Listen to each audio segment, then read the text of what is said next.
आज हम लोग करने वाले हैं क्वेश्चन नंबर 21 जिसमें कहा गया कि wheel of radius 20 centimetre push to move it on a rough horizontal surface.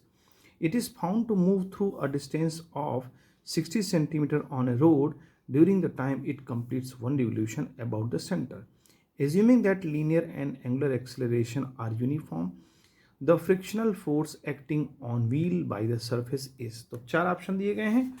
तो इसमें हम लोग इस क्वेश्चन को देखेंगे और ये क्वेश्चन है 21.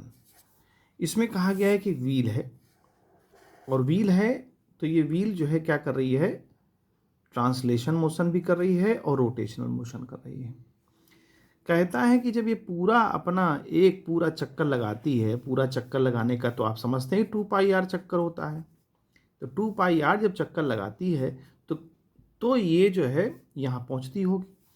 कहता है जब 2πr चक्कर लगा लेती है तो वो डिस्टेंस वो 60 सेंटीमीटर तय करती है. यानी कि 60 सेंटीमीटर डिस्टेंस जो तय कर रही, हम ये कंपेयर कर लें कि 2πr के बराबर है नहीं है कि नहीं, क्योंकि ये पूरा जब चक्कर ऐसे घूमता है, पूरा रोटेशन एक रोटेशन करता है, यानी ये पॉइंट मान लीजिए P पॉइंट है या A पॉइंट है और दोबारा एक बार फिर से ये अपनी पुरानी पोजीशन में आता है, तो ये कितना डिस्टेंस कवर करता है 60 सेंटीमीटर. तो हम ये देख लें कि ये पूरा जब चलने में सरकमफ्रेंस चलेगा, जाहिर सी बात है. तो 2πr कितना होता है, तो 2π की वैल्यू 3.14 और r हमको दे रखा है, रेडियस हमको दे रखा है क्वेश्चन में 20 सेंटीमीटर. तो अगर हम ये देखें तो ये लगभग हमारा जो अप्रॉक्स आएगा 125.6 सेंटीमीटर आएगा.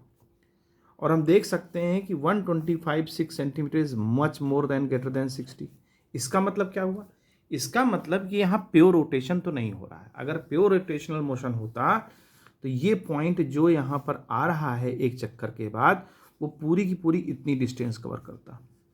इसका मतलब पहिया फिसल रहा है, पहिया स्लिप कर रहा है. और जब स्लिप कर रहा है इसका मतलब जो, अच्छा दूसरी चीज़, जो इसका पॉइंट ऑफ कांटेक्ट है यहीं फ्रिक्शन फोर्स लगेगा. ठीक है. तो जब यहाँ पर पहिया स्लिप कर रहा है, तो जब पहिया जब स्लिप करेगा तो क्या होगा कि ये पॉइंट जो होगा, ये पॉइंट इधर जाने की टेंडेंसी होगी इसकी. समझ रहे मेरी बात, ये पॉइंट की इधर जाने की टेंडेंसी होगी.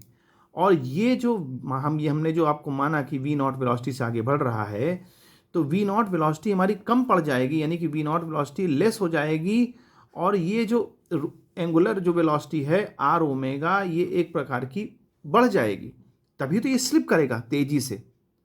और ये पॉइंट जब इधर की डायरेक्शन में स्लिप करने की कोशिश करेगा, यानी इधर की तरफ मूव करेगा, तो फ्रिक्शन फोर्स इस डायरेक्शन में काम करेगा. क्योंकि फ्रिक्शन फोर्स की टेंडेंसी होती है कि वो always oppose the relative motion. तो ये जो पार्टिकल फिसलने की वजह, स्लिप करने की वजह से इधर को जाएगा, तो उसमें फ्रिक्शन फोर्स इधर काम करेगा.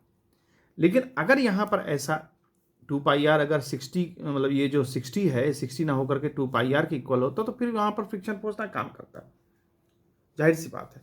लेकिन यहाँ फ्रिक्शन फोर्स इस डायरेक्शन में काम करेगा अगर वी नॉट, यानी कि जो ये ट्रांसलेशन वेलोसिटी है, ये हमारी आर ओमेगा से कम हो जाए. तो वो पॉइंट, यानी जितने भी पार्ट हैं, जो भी इस कॉन्टेक्ट में आएंगे, वो सब स्लिप करते हुए जाएंगे. तो इस तरह से इसमें जो ऑप्शन हमें दे रखा है कि along the velocity of the wheel, तो ये बी ऑप्शन, हाँ ए ऑप्शन हमारा सही माना जाएगा. तो इस तरह से इसका आंसर हम लोग कर सकते हैं.